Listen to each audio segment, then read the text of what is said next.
वालेकुम।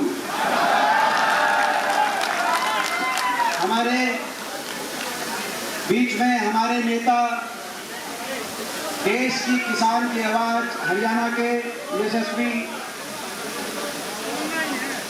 पूर्व मुख्यमंत्री नहीं, अभूतपूर्व मुख्यमंत्री आदरणीय चौधरी भूपेंद्र सिंह हुड्डा जी, हमारे हरियाणा प्रदेश कांग्रेस कमेटी के लोकप्रिय अध्यक्ष, जिनकी अगुवाई में दिन प्रतिदिन पिछले 1 वर्ष में कांग्रेस पार्टी हरियाणा में हर रोज मजबूती की तरफ बढ़ रही है। 1 वर्ष के अंदर 35 से ज्यादा पूर्व विधायक, पूर्व मंत्री अलग अलग पार्टियों से, खासतौर पे भाजपा, इनेलो, जजपा छोड़कर कांग्रेस पार्टी की में शामिल जिनकी अगुवाई में हुए हैं, हमारे आदरणीय चौधरी उदयभान जी, सम्मानित मंच, सबसे पहले मैं आज इस जन संसद में, ये जन संसद है, मैं पत्रकारों को कहना चाहता हूं, इस जन संसद में मैं आज वो करना चाहता हूं जो मैं देश की संसद में नहीं कर पाया। देश की संसद में 750 किसान और मजदूर जो इस देश की अहंकारी सरकार के सामने अपने हकों की लड़ाई, किसान मजदूर गए बॉर्डरों पे लेकिन 750 बॉर्डर से लौट के नहीं आए, उनको श्रद्धांजलि देना चाहते थे हम। देश की संसद में हमने बहुत लड़ाई लड़ी, मगर इस सरकार का दिल नहीं पसीजा, दया का भाव इस सरकार के दिल में नहीं आया। ये कह सकते थे इनकी मांग नहीं मानते, लेकिन कम से कम सहानुभूति हम प्रकट करते हैं जो लौट के घर नहीं आया, जिसका घर उजड़ गया, मगर संसद में नहीं कर पाए तो क्या है, आज रोक के दिखाएं। मैं भाजपा को चुनौती देता हूं, दिल्ली और चंडीगढ़ की सरकार को चुनौती देता हूं। संसद में नहीं किया, लेकिन आज जन संसद में मैं आप सबसे आग्रह करता हूं, एक बार खड़ा होकर मौन रख के, आप सब खड़े होकर मौन रख के हम अपने 750 किसान और मजदूर भाइयों को श्रद्धांजलि देंगे। मैं आप सबसे आग्रह करता हूं।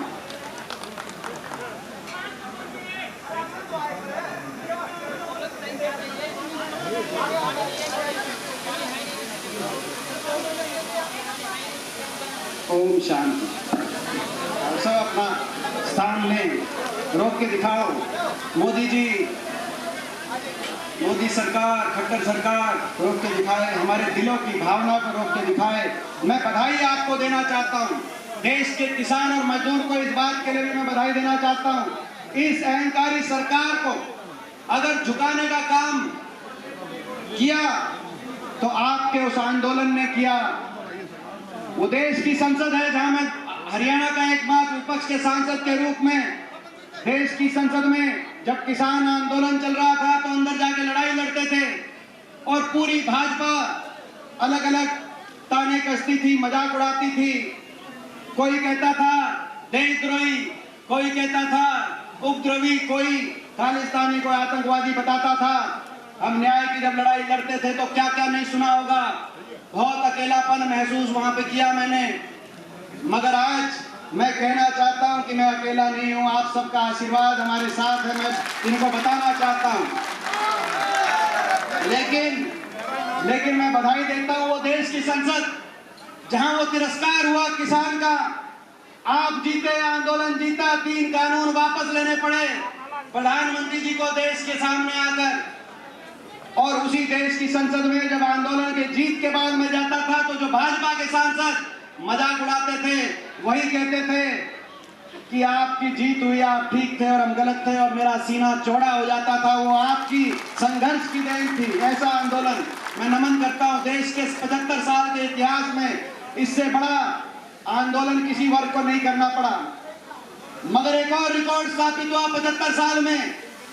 आंदोलन भी सबसे बड़ा था, मगर सरकार का अहंकार भी सबसे क्रूर था, क्रूर अहंकार। ऐसा अहंकार किसी सरकार ने नहीं दिखाया होगा देशवासियों के प्रति। अपमान पे अपमान, तिरस्कार पे तिरस्कार। इसीलिए आज हम ये संकल्प ले रहे हैं श्रद्धांजलि देते हुए कि उस अहंकार को तोड़ेंगे, वोट की चोट से तोड़ेंगे इनके घमंड को। हम आने वाले समय में हरियाणा की धरती, हरियाणा से देश का फैसला होता है। महाभारत से लेकर पानीपत की युद्ध तक हरियाणा देश को दिशा देता है। हरियाणा की इस धरती पर इनका अहंकार, भारतीय जनता पार्टी का अहंकार टूटेगा। आज हम ये संकल्प ले रहे हैं और मैं आपको बधाई देना चाहता हूं, धन्यवाद करना चाहता हूं, क्योंकि हम इनसे लड़ रहे हैं, खाली हाथ लड़ रहे हैं। इनके पास दिल्ली में भी सरकार है, चंडीगढ़ में भी सरकार है, इनके पास सत्ता बल है, इनके पास धन दौलत और असीम धन बल है, इनके पास गोदी मीडिया बल भी है, इनके पास तंत्र बल भी है, सारी देश की जांच एजेंसियों का बल भी है, साजिश और षड्यंत्र बल भी है। और इनसे लड़ने के लिए हम लड़ तो खाली हाथ रहे हैं, लेकिन हमारे पास कुछ है तो आपका आशीर्वाद और आपका दिया हुआ हौसला है, जो आज आपने बहुत बढ़ाने का काम किया है, और इस हौसले के आधार पर हम लड़ रहे हैं। मैं आपका धन्यवाद करता हूं। अहंकार तोड़ना पड़ेगा और हरियाणा में सत्ता परिवर्तन करके अहंकार तोड़ना पड़ेगा, यह भी जरूरी है। सत्ता परिवर्तन हरियाणा में, क्योंकि हरियाणा में कैसी सरकार आ गई, 10 साल 9.5 10 साल में इस खट्टर सरकार ने हरियाणा को विकास की पटरी से उतारने का काम किया। जो हरियाणा विकास में देश में नंबर 1 होता था, आज वो हरियाणा देश में बेरोजगारी में नंबर 1 हो गया। हर घर में एक बेरोजगारों की फौज खड़ी हो गई। कोई नशे की तरफ, आज नशे में हरियाणा नंबर 1 हो गया। कहीं अपराध की तरफ, कहीं अपना घर बार बेचकर विदेश की तरफ अपने भविष्य को खोज रहा हरियाणा नौजवान, कहीं निराशा की तरफ, कहीं डिप्रेशन की तरफ। हरियाणा में ना तो कोई फैक्ट्री लगाई, ना कोई औद्योगिक क्षेत्र, एक भी औद्योगिक क्षेत्र पिछले 10 साल में नहीं लगा। मुख्यमंत्री जी की सोच ही नहीं रही, ना कोई थर्मल का कारखाना, ना कोई बड़ी परियोजना विकास की, ना प्राइवेट के अंदर कोई रोजगार, और ना सरकारी क्षेत्र के अंदर एक के बाद एक भर्ती घोटाले। सरकारी नौकरियां समाप्त कर दी, 2 लाख पद समाप्त कर दिए गए। जो बचे या तो कौशल निगम के माध्यम से कच्चे कर दिए गए, फिर भी जो बाकी बचे और या तो भर्ती घोटालों की एक के बाद एक पेपर लीक घोटालों की भेंट चढ़ गए। एक आधी लिस्ट फिर भी आई, उस लिस्टों में हरियाणा से ज्यादा हरियाणा के बाहर के नौजवानों का नंबर आया। एसडीओ की लिस्ट आई 2019 में, 80 में से 78 बाहर के। 2021 में एसडीओ इलेक्ट्रिकल की लिस्ट आई, 99 में से 77 बाहर के। असिस्टेंट प्रोफेसर टेक्निकल एजुकेशन की इस साल लिस्ट आई, 156 में से 103 बाहर के। अभी पीछे पंचायत ब्लॉक डेवलपमेंट पंचायत अफसर लगे तो उनमें भी 7 में से 5 बाहर के। हरियाणा के पंचायत अफसर हरियाणा की सत्ता आके काम करेंगे। और यहां तक कि जो एचपीएससी का चेयरमैन, मैं पूछना चाहता हूं खट्टर साहब से कि क्या 3.25 करोड़ हरियाणा वासियों में एक भी कोई पढ़ा लिखा नहीं था जो हरियाणा में भर्ती बोर्ड का चेयरमैन लग सकता? आपने झारखंड से आके वहां चेयरमैन लगा दिया। 4 साल तक कोई भर्ती नहीं करते, आखिरी साल में ग्रुप डी निकाल देते हैं। बाकी किसी रोजगार के लिए हरियाणा के शिक्षित नौजवान जो यूपीएससी टॉप करते हैं, उनको हरियाणा में अवसर नहीं मिलता। और आखिरी साल अपने चुनाव के लिए ग्रुप डी की भर्ती निकालकर पीएचडी एमबीए उनको, ताकि आज चुनाव के अंदर देश में सबसे ज्यादा बेरोजगारी देने वाली ये सरकार, इसको जाना होगा। देश में सबसे ज्यादा महंगाई देने वाली सरकार, सबसे महंगा डीजल, पेट्रोल, रसोई गैस का सिलेंडर और बिजली के बिल, अदानी का समझौता बदल दिया और अदानी ग्रुप से, समूह से देश की सबसे महंगी बिजली हरियाणा के उपभोक्ता को दिलाने का काम हो रहा है। सबसे महंगी बिजली, सबसे ज्यादा देश में बेरोजगारी, सबसे ज्यादा महंगाई और सबसे ज्यादा भ्रष्टाचार, क्योंकि ये सरकार भ्रष्टाचार की नींव पे बनी हुई सरकार है। आपको पता है, ये सरकार दोबारा नहीं चाहते थे। 75 पार का नारा दिया था, इन्होंने दिया था कि नहीं दिया था, मैं पूछना चाहता हूं बीजेपी वालों ने। मगर लोगों ने हवा निकाल दी। 75 पार का नारा था, 40 पे सुई रुक गई। सिरसा लोकसभा में केवल 2 सीट बीजेपी की आई, फतेहाबाद और रतिया 7 सीट आपने विपक्ष को दी।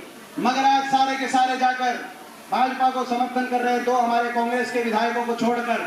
और फतेहाबाद भी और रतिया भी कितने से जीते? मात्र कुछ वोटों से दोनों सीट जीते, आपको पता है। 40 पे सुई रुक गई। मगर इस बीच में एक और आया जिसने कहा, नारा दिया, बीजेपी को करो जमुना पार, दुष्यंत चौटाला जेजेपी पार्टी। एक कहता था 75 पार। दूसरा कहता था बीजेपी को करो जमुना पार। इलेक्शन का नतीजा आते दोनों बन गए पक्के यार। बन गए कि नहीं बन गए? और हरियाणा बना दी ऐसी भ्रष्ट सरकार और कह दिया समझौता हो गया 5100 बुढ़ापा पेंशन पे और फैक्ट्रियों में 75% हरियाणा के रिजर्वेशन पे समझौता हुआ। ना तो फैक्ट्रियों में रिजर्वेशन आया, ना वो 5100 पेंशन आई। समझौता 5100 की पेंशन का नहीं था। समझौता भ्रष्टाचार की फाइलों को बंद कराने का समझौता था। अपने मुकदमों को छुड़वाने का समझौता था। प्रदेश में महकमे बांट बांट कर एक के बाद एक प्रदेश को डबल इंजन से लूटने का समझौता था। महकमे बांटे गए, कहीं शराब महकमा, कहीं माइनिंग महकमा। एक एक घोटाले आपके सामने आ रहे हैं हर रोज। घोटालों का प्रदेश बन गया हरियाणा। शराब घोटाला देश में कहीं भी होता है तो हरियाणा में उसके तार जुड़ते हैं। रजिस्ट्री घोटाला कोरोना के अंदर जब देश अंदर था, रजिस्ट्री घोटाला और हरियाणा के अंदर। माइनिंग घोटाला, मुख्यमंत्री कार्यालय अधिकारी जमीन घोटाले आज देश में सामने आ रहे हैं। प्रदेश में सामने भर्ती घोटाला। एक के बाद एक हरियाणा को भ्रष्टाचार की विकास को भेंट चढ़ा दिया। भ्रष्टाचार में देश में हरियाणा नंबर 1 बनाने का काम किया, मगर उससे भी बुरा काम किया। विश्वासघात, बहुत बड़ा विश्वासघात किया। इन्होंने जमुना पार के नाम पे वोट ली, मगर जाके समर्थन दे दिया दुष्यंत चौटाला ने, जेजेपी पार्टी ने। मैं एक बात आपको बताना चाहता हूं, आपने भी सुना होगा और उस बात को समझना, गहराई से अपने दिल तक रखना। मैं शेर और शायरी जानता नहीं, मगर मैं एक बात अपने मन से कह रहा हूं, उसको दिल तक रखना। किसान मजदूर नहीं आ रहा दुश्मन के वारों से। किसान मजदूर कभी नहीं आ रहा दुश्मन के वारों से। किसान मजदूर तो हारा अपने गद्दारों से। इस बात को दिल में रखना, इस बात को आप दिल से समझना जो मैं कह रहा हूं। मगर मैं कहना चाहता हूं, विश्वासघात किया दुष्यंत चौटाला जेजेपी ने।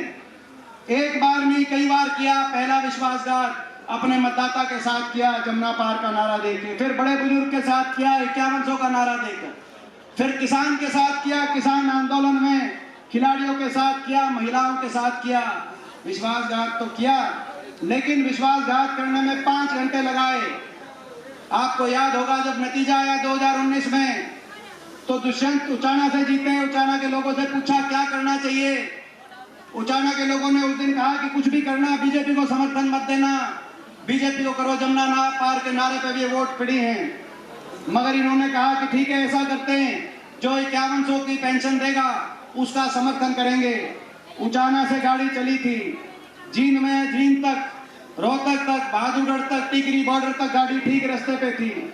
मगर दिल्ली के अंदर गाड़ी जैसे घुसी, दिल्ली के टेढ़ी मेढ़ी सड़कों पे घूम घूम के गाड़ी बीजेपी के कार्यालय के आगे पहुंच गई और वहां समर्थन पत्र ने बीजेपी को दे दिया। हम क्या करें। लेकिन इसने तो 5 घंटे लगाए। मैं एक बात कहना चाहता हूं, जो दूसरी पार्टी है, इनेलो पार्टी, इनने तो 5 घंटे लगाए, लेकिन वो 5 मिनट भी नहीं लगाते बीजेपी को समर्थन देने। ये भी आज आपको पहचानने की जरूरत है। मैं ठीक कह रहा हूं तो एक बार हाथ उठा करके बताओ मैं ठीक कह रहा हूं। 5 मिनट नहीं लगाते। ये वही पार्टी है। आज सोचना चाहिए अभय सिंह को, क्या कारण है 2014 में इनकी 20 सीट आई थी, कांग्रेस की 17 सीट थी। ये नेता प्रतिपक्ष थे, वहां से घटकर 1 पे क्यों आ गए। मैं बताता हूं 1 पे क्यों आ गए। 20 से घटकर 1 पे क्यों आ गए और आगे 0 पे क्यों पहुंचेंगे। मैं बताता हूं, क्योंकि 2014 से 19 तक लोगों ने तो विपक्ष के नेता का इनको जिम्मेदारी दी थी, मगर ये विपक्ष के नेता की जिम्मेदारी भूल गए और सत्ता पक्ष के साथ मिलकर दोनों नेता, विपक्ष और सत्ता पक्ष, दोनों 5 साल मिलकर दोनों ने हुड्डा साहब को और मेरे को, हमको निशाने पर रखा। हर बयान हुड्डा साहब के खिलाफ आए, मेरे खिलाफ आए। हम तो विपक्ष में थे, हम तो लड़ाई लड़ रहे थे। आप खट्टर सरकार के खिलाफ नेता विपक्ष थे, उनसे लड़ाई लड़ते। बयान हमारे खिलाफ, निशाने पे हमको रखा। कहीं भी मौका हुआ तो बीजेपी को वोट दी। राष्ट्रपति चुनाव में बीजेपी को वोट दी। 2014 में बिना मांगे बीजेपी को समर्थन दिया। 19 के चुनाव के बाद कोई समर्थन नहीं मांग रहा था। लेकिन कह दिया कि कांग्रेस को नहीं देंगे। अभय सिंह का बयान आया, वो तो दुष्यंत की ज्यादा सीट थी, वो पहले दिल्ली पहुंच गए। रेस लगी थी, कौन जींद से पहले पहुंचेगा, कौन एलनाबाद से पहले पहुंचेगा। दुष्यंत चौटाला पहले 10 से अपने एमएलए लेके पहुंच गए। रेस इस बार भी लगेगी, रेस इस बार भी लगेगी। राजस्थान के चुनाव में मैं कहना चाहता हूं, आपने राजस्थान के चुनाव में देख लिया अपनी सहूलियत से कि 750 किसानों की नहीं सोची, देश की सरकार की तानाशाही की नहीं सोच की। नौर सीट पे गए, वहां पर बीजेपी का समर्थन किया कि नहीं किया, मैं आपसे पूछना चाहता हूं। राजस्थान में जाके जहां मौका मिला वहां बीजेपी का समर्थन किया। हमारे भी कुछ रिश्तेदार हो सकते हैं किसी और पार्टी में, लेकिन किसान की बात आएगी तो लड़ाई ईमानदारी से लड़नी पड़ेगी। मौका मिलता है तो ये बीजेपी का समर्थन करते हैं। मैं आपको आज ये भी एक चेतावनी देने आया हूं, इनका एक समझौता और हो गया है बीजेपी के साथ। जो जेजेपी का समझौता था वो एक और समझौता हो गया, भ्रष्टाचार का जो समझौता तोड़ने का भी समझौता हो गया है। ये मेरी बात आप एक और मेरी बात को समझ के अपने दिल में रखना। समझौता तोड़ेंगे बीजेपी के इशारे पे, आपके बीच में आएंगे। कांग्रेस की वोट में कौन ज्यादा सेंध मारेगा, अभय सिंह ज्यादा मारेंगे या दुष्यंत चौटाला ज्यादा मारेंगे, इस बात की बीजेपी के इशारे से, उनके इशारों पर इस तरह की राजनीति हरियाणा में करने का काम करेंगे। चक्रव्यूह रचा जाएगा, चक्रव्यूह रचा जाएगा। प्रदेश में परिवर्तन को रोकने के लिए चक्रव्यूह रचा जाएगा। पिछले बार तो आप भी नादान थे, हम भी नादान हैं, अब आप भी समझ चुके हो, हम भी समझ चुके हैं। इस चक्रव्यूह को तोड़ने का काम और इस तोड़ने में हमारा साथ आप दोगे कि नहीं दोगे, एक बार हाथ खड़ा करके मैं आप सबसे आशीर्वाद और आप सबसे साथ में इस बात के लिए मांगता हूँ। मैं एक और बात देख रहा हूँ, मुख्यमंत्री जी पिछले 3-4 दिन से सारा काम छोड़कर मुझे निशाने पे ले रहे। अरे जेजेपी वाले इन्हें वाले तो ले ही रहे, लेकिन मुख्यमंत्री जी सारा काम छोड़कर मेरे खिलाफ बयान दे रहे हैं। मैंने कुछ नहीं बोला अभी तक, उनका बयान मैं रोज सुनता हूं, मैं बोला मैंने कुछ नहीं, मगर मैं पूछना चाहता हूं मेरा क्या कसूर है। मैं ईमानदारी से इनके भ्रष्टाचार के खिलाफ बोलता हूं, मेरा ये कसूर है। मैं ईमानदारी से किसान के साथ खड़ा हुआ, देश की सरकार से दिल्ली की संसद में मैंने टक्कर ली, आंख में आंख डालकर। जिस सरकार के सामने ये लोग दब जाते हैं, क्या मेरा ये कसूर है? हमारी बेटियों को जब दिल्ली की सड़कों पे घसीटा गया, हमारी खिलाड़ी बेटियों को उनके साथ दिया, क्या मेरा ये कसूर है? अगर किसी वर्ग के साथ अन्याय हुआ और उसके साथ लड़ना कसूर है तो मैं कसूरवार हूं और मैं अपनी ये लड़ाई जारी रखूंगा। मैं किसी से ना झुकूंगा, ना मैं किसी से रुकूंगा। ये मैं आज आप, और ना ही हमारी पार्टी और ना ही कांग्रेस पार्टी, ना ही कांग्रेस पार्टी किसी से झुकेगी, ना कांग्रेस पार्टी किसी से रुकेगी।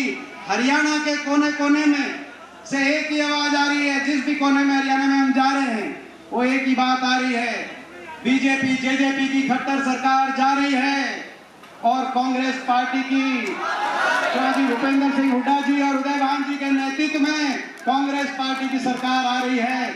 और सिरसा से हम चुनौती देते हैं। सिरसा में पिछली बार 9 में से केवल 2 सीट आई थी बीजेपी की, 7 सीट आपने 75 पार को यहां से शिकस्त दे दी थी। इस बार वो 2 सीट भी फतेहाबाद और हतिया की 2 सीट इसलिए आई थी, दोनों जगह विपक्ष का जो वोट था वो बटा हुआ था। आज प्रहलाद सिंह नीला खेड़ा जी भी यहीं बैठे हैं, वीरेंद्र सिवाज जी यहीं बैठे हैं और रतिया से भी सारे बैठे हैं।